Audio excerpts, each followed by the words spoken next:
자, 오늘은 에스겔 29장을 읽었습니다. 29장은 앞에서 그 11째 달에 그 예루살렘이 점령될 때 하나님의 말씀이 임했다라고 말씀하셨었는데, 이번에 열째 해, 그러니까 예루살렘이 정복되기 1년 전에 이뤄진 사건으로 뒤로 돌아가서 지금 이야기하고 있습니다. 열째 해, 열째 달, 열두째 날, 예, 10년 10월 12일에 일어난 사건입니다.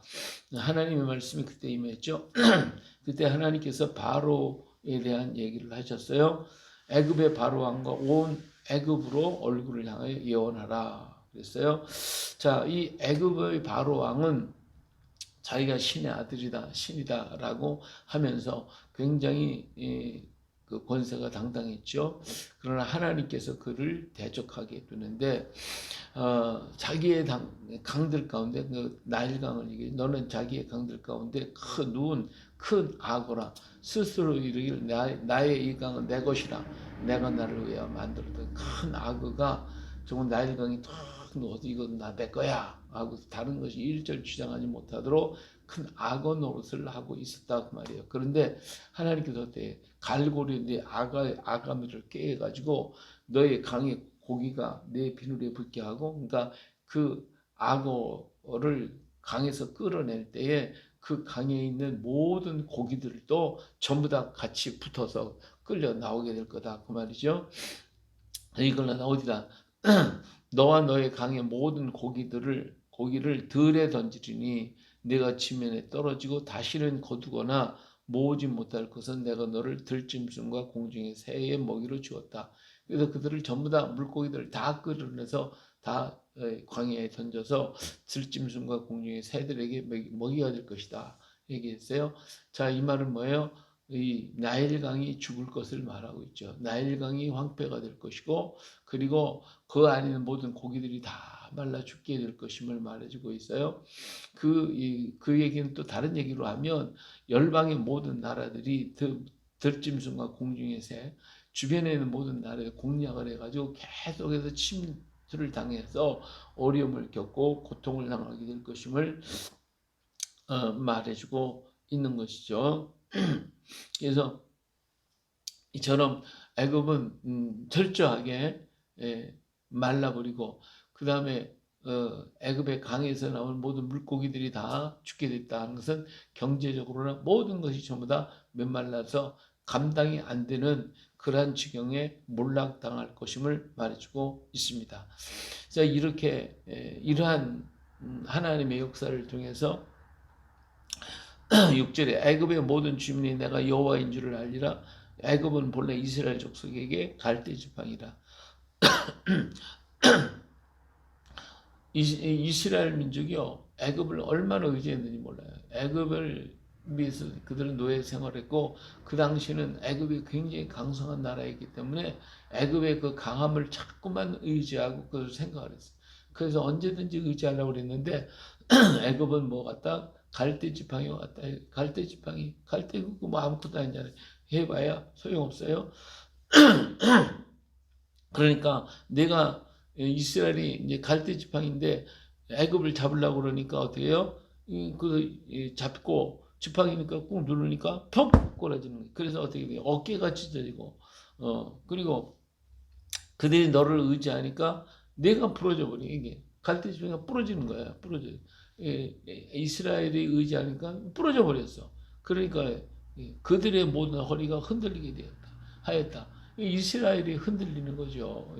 그래서 이스라엘은 애굽을 의지하다 망한 대표적인 나라예요. 이렇게 갈대 지팡이밖에 되지 않는 그러한 모습이다 이거예요. 그들이 너를 손으로 잡는데 내가 부러져. 갈대에 부러졌어. 그래서 그들의 모든 어깨가 찢어졌고, 이스라엘 민족의 어깨가 다 찢어졌어.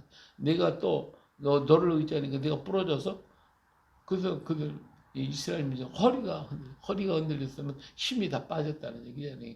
어깨가 부러지고 허리가 흔들리고, 그래서 이스라엘이 망하게 됐노라 라고 하는 것을 말씀해 주고 있습니다. 이처럼 애굽은 형편없는 나라, 연약하고 보잘것 크기만 커들었지 아무 소용이 없는 나라. 그러면서 자만하고 교만했던 그 나일강을 통하여 교만하고 자만해가 모든 것이 다 내 것이다 이렇게 했기 때문에 하나님께서 그들을 멸하시게 만들어 주신다. 그래서 그들로 하여금 하나님 되시는 것을 알게 만들어 주겠다 이렇게 말씀하고 계시죠. 자, 8절에 보니까 그러므로 주 여호와께서 이같이 말씀하시느니라 내가 칼이 내게 임하게 하여 내게서 사람과 짐승을 끄는즉 애굽 땅의 사막과 황무지가 되리니 내가 여호와인 줄을 그들이 알리라. 내가 스스로 이르기를 이 강은 내 것이라 내가 만들었다 하도다.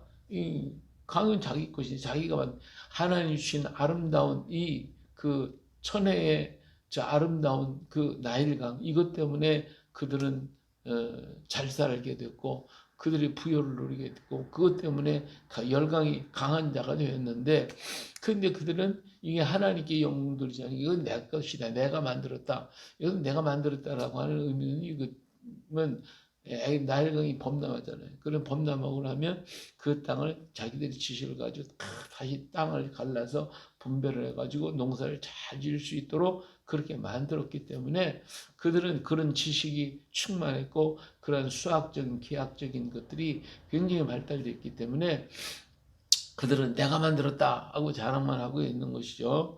근데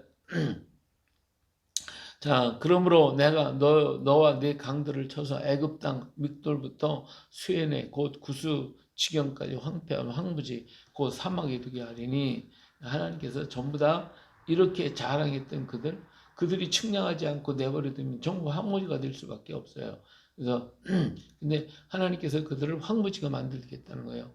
그래서 그 가운데 사람의 발도 지나가지 아니고 짐승의 발도 지나가지 아니고 거주하는 사람이 없이 40년이 지날 것이라. 예, 이제 바벨론 군대가 쳐들어와 가지고 이들 다 포로로 잡혀가.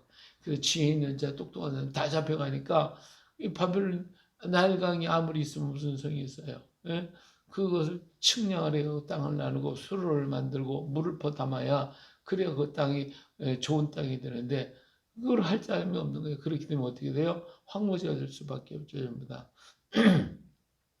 전부 다 황무지가 될 것이다 라고 말씀하고 있어요. 자, 내가 그래서 전부 다 그들을 사로잡아가지고 내가 애굽 땅을 황폐한 나라들 같이 황폐하게 하며 애굽 성읍도 사막이 된 나라들의 성읍같이 40년 동안 황폐하고 애굽 사람들은 가운데로 흩으며 여러 민족 가운데로 해치리라. 하나님께서 그들을 전부 다 해쳐버리고 바벨론이 들어와 전부 다 그들을 해치고 망하게 하고 포로로 잡아갔단 말이에요. 주 여호와께서 같이 말씀하시느냐 40년 끝에 내가 만민 중에 흩을 애굽 사람을 다시 모아내되 40년 후에 그들이 다시 돌아오게 될 건데 돌아오지만 애굽에 사로잡힌 자들이 돌이켜 받들었을 땅 곧 그 고국으로 돌아가게 할 것이야. 그들이 거기에서 어떤 나라가 되어 미약한 나라가 됩니다. 보잘것없는 미약한 나라가 되어버리고 만다는 것이죠. 나라 가운데서 지극히 미약한 나라가 되어 다시는 나라들을 위해 스스로 높이지 못하리니 내가 그들을 감하여 다시는 나라들을 다스리지 못하게 할 것이라.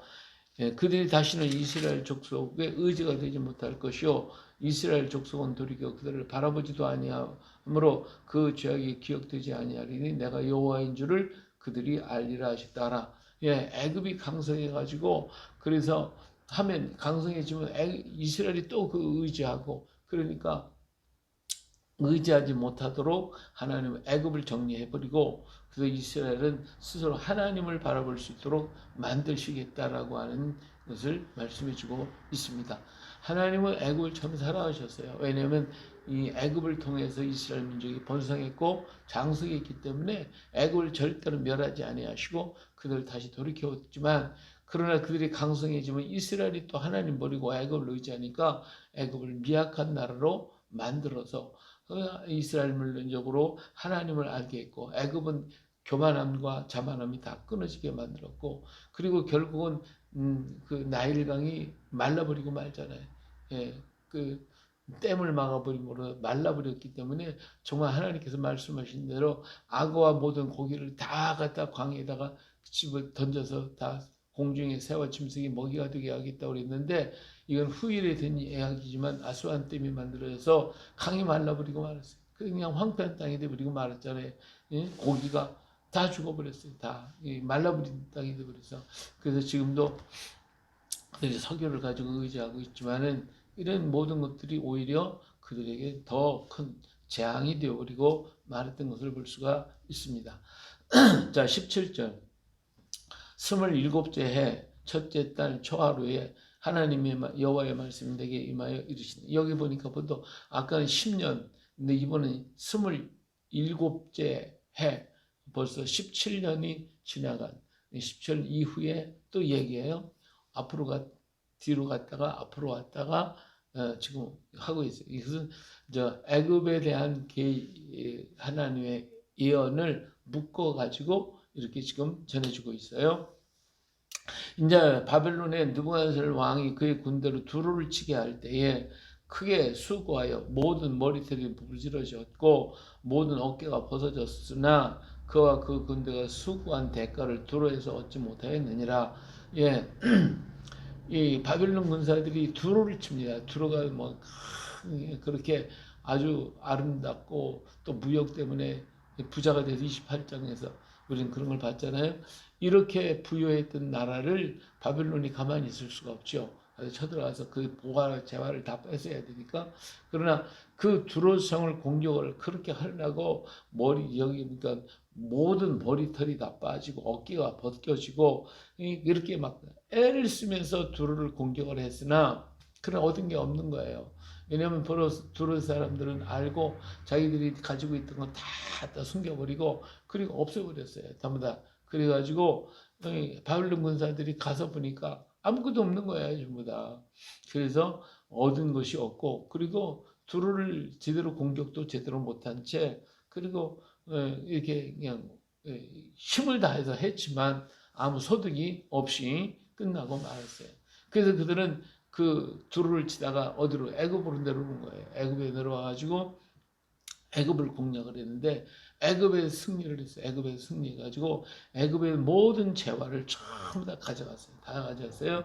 자, 19절. 그러므로 주 여호와께서 이같이 말씀하시니라 내가 애굽 땅을 바빌론의 느부갓네살 왕에게 넘기리니 그가 그 무리를 잡아가며 물건을 노력하며 빼앗아 갈 것이라 이것이 그 군대의 보상이 되리라. 그들의 수고는 나를 위하여 함인즉 그 대가로 내가 애굽 땅을 그에게 주었느니라. 주 여호와의 말씀이니라. 그러니까 두루에서 얻지 못한 거 애굽에서 다 얻게 만들어 가지고 그래서 그들을 가지고 가게 만들었다. 이것이 하나님이 애굽에 대한 말씀이다라고 하는 걸 말씀하고 있어요. 애굽에 대한 얘기는 여기서 이제 29장에서부터 32장까지 계속 애굽에 대한 예언으로 가득 차 있기 때문에 애굽에 대한 것이 하나하나씩 더 깊이 나타나리라 생각이 됩니다. 자, 그런데 여기서 중요한 것은 21절에 그날에 나는 이스라엘 족속에게 한 뿔이 돋아나게 하고 나는 또 내 가운데 그들 가운데서 입을 열게 하리니 내가 여호와인 줄을 그들이 알리라 그랬어요. 자, 여기서 이스라엘 족속에게 한 뿔이 돋아나게 한다 그랬어요. 자, 애굽은 망합니다. 모든 주변의 나라 두루도 망하고 모든 주변의 나라들이 다 망한다고 그랬어요. 그런데 이스라엘은 하나님이 사랑하겠다고 하는 표정을 보여주고 거기서 한 뿔이 나올 것이다. 그래서 이스라엘 다스리는 그런 왕이 나올 것이다. 여기 있어요. 그래서 이스라엘이 다시 일어날 것임을 말씀해 주고 있는데 여기서의 한 뿔은 어떤 것이겠어요? 바로 메시아 예수 그리스도를 나타내고 있다. 그래서 하나님은 뭐 이스라엘 사람은 이것 때문에 나라가 웅성해지고 나라가 좋아서 그 주변의 모든 나라를 다스릴 수 있는 그런 위대한 왕이 일어날 것이라고 생각을 하고 있었지만은 하나님의 생각과 그들의 생각은 다르지요. 하나님은 그런 정치적인 메시아, 그 정치적인 왕이 아니라 영적인 인류 구원의 역사를 이루어 인류의 모든 역사들이 그로 집중할 수 있도록 그로 말미암아 구원받을 수 있는 그러한 메시아를 보내주겠다라고 하시는 거예요. 예, 그래서 우리는 이스라엘 사람들은 지금까지 생각하는 것은 항상 정치적이고 육적인 것만 생각해요. 이게 구약적인 사고에서 벗어나지 못하고 있는 거예요. 그러나 하나님은 그런 구약적인 사고에서 이제는 더 넓혀서 온 세계의 구원을 이룰 수 있는 그런 위대한 역사를 이스라엘을 통하여 만드시겠다라고 하시는 하나님의 의지를 볼 수가 있습니다. 바로 그것이 뭐예요? 바로 예수 그리스도로 말미암는 영적인 역사를 통하여 복음을 통하여 온 세계가 구원을 받게 될 것임을 말씀해 주고 있고 이것이 하나님의 계획의 마지막 계획의 역사다 이 말이에요. 이 역사를 받아들이는 사람들은 구원받고 하나님의 나라를 이루게 될 것이지만 그걸 받아들이지 않은 사람은 하나님의 절대적인 계획과 이 또 언약과 그리고 사랑의 역사를 무시했기 때문에 다른 걸 얻을 수가 없는 거예요.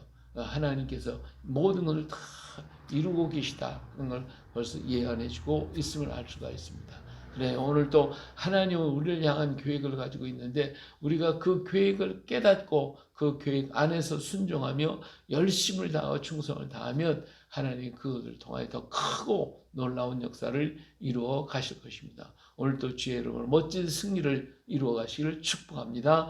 아멘.